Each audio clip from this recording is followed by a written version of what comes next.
עכשיו לפינת הסטארט-אפ החדש של הדבר הבא. הפסולת החקלאית היא כבר מזמן לא רק מטרד סביבתי, אלא בור כלכלי ששואב מהחקלאים הון על שינוע והטמנה. איתי נוקד, חקלאי מאלמגור, החליט להפסיד כסף ופיתח את Fruit OH, מערכת AI בתוך מכולה שהופכת פירות רקובים למוצרים יקרי ערך כמו דלק, מים וגז. בזמן שהוא משרת בכיתת הכוננות בצפון, הוא מנסה להוכיח שהעתיד של החקלאות הישראלית נמצא דווקא במה שכולנו התרגלנו לזרוק לפח. שלום איתי. שלום. קודם כל הכבוד. תודה רבה. מה באלמגור? עדיין רועש אנחנו עדיין חווים את האירועים, עדיין שומעים את הכל, אבל החקלאות איתנו. ואני גדלתי בתוך משפחה חקלאית. בעצם אבא שלי הרים את המשק באלמגור. אנחנו מגדלים מנגו וליצ'י. וואו, הדברים הכי טעימים. אין מה לעשות. מנגו וליצ'י, אין, חלום.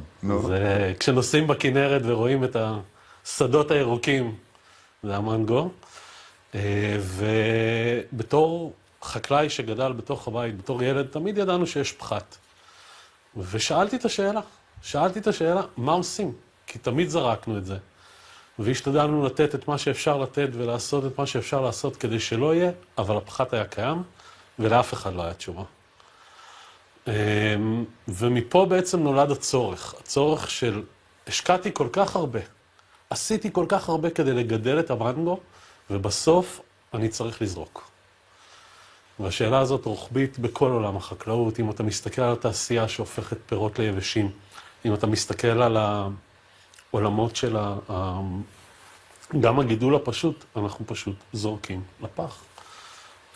ופה פיתחנו מערכת שיושבת באתר הלקוח, יושבת במפעל, בבית האריזה, ומשנה את הפרדיגמה, ונותנת לחקלאי עוד כסף. בעצם מה שפיתחתם זה מקום אחד שאותו, מה שהולך לפח, בעצם יוצא בסופו של דבר כדלק או גז לשימוש תעשייתי.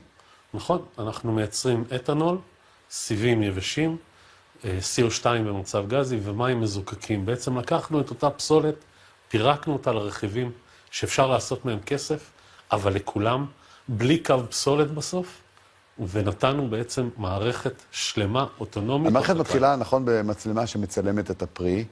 מה המצלמה הזאת בעצם מחפשת שם, ואיך הוא יודע, כמובן בעזרת AI, אני מתאר לעצמי, אם אותו תפוח, אי אפשר שכבר לא יהיה תפוח למאכל, אלא הוא היה הולך לפח אם אתם לא הייתם שם, אבל האם כדאי להפיק ממנו אתנול או מים או משהו אחר?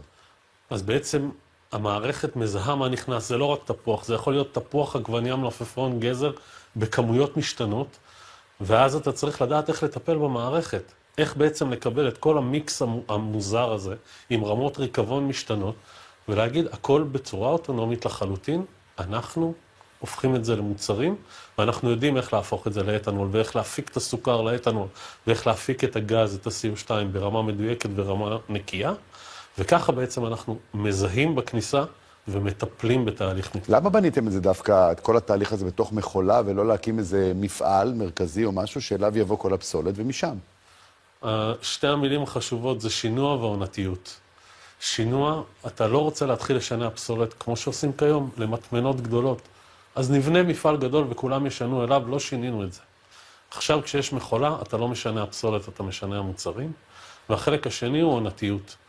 בצפון העונה היא תתחיל עוד בערך חודש וחצי של המנגו ושל הפירות, ואז יש לנו שם 3-4 חודשים. אחרי זה העונה בישראל עוברת דרומה, צריך לשרת את הדרום. אותה מכולה תעבוד כל השנה.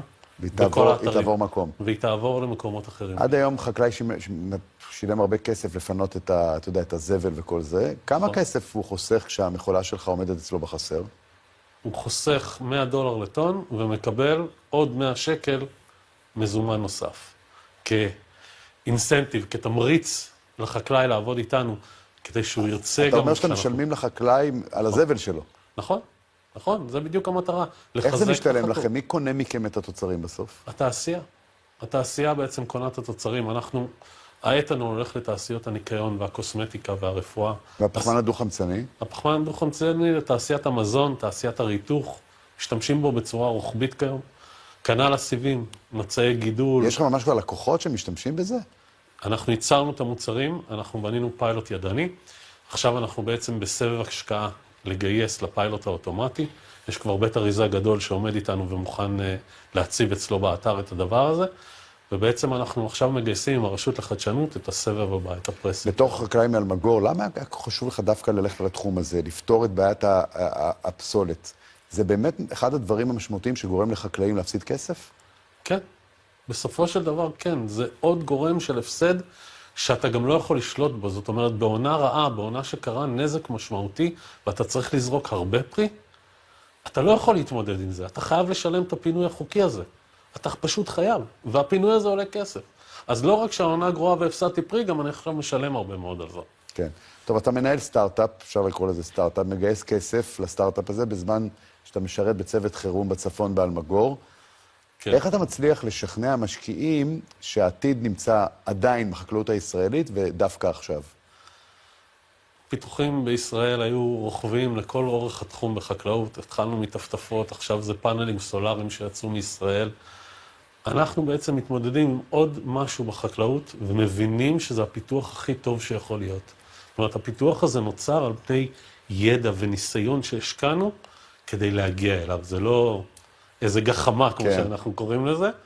השקענו שנים רבות, אנחנו מ-22 בעצם עובדים כחברה, וראינו שבעצם זה ישנה את הפרדיגמה, ישנה את הכלכלה של החקלאי. הוכחת שזה כבר עובד אצלך במשק. נכון. מתי נראה מכולה כזאת בכל בית אריזה?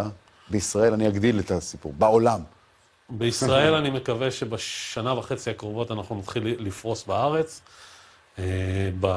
בתוך חצי שנה אנחנו מתכוננים לפרוס את המכולה הראשונה בארץ, ואחרי זה אני רוצה פשוט לגדול, ובעולם, ברגע שנרצה, ניצא מה שנקרא. נהדר, כל הכבוד על היזמות, ושיהיה המון בהצלחה בהמשך, ותודה שבאת לפה. תודה לך. אז זאת אנחנו מסיימים. הדבר הבא, כל ערב אחרי המהדורה המרכזית כאן, בערוץ 10, ערוץ הכלכלה. שמחנו שהייתם איתנו גם היום. נתראה מחר, שיהיה לכם ערב שקט. ביי.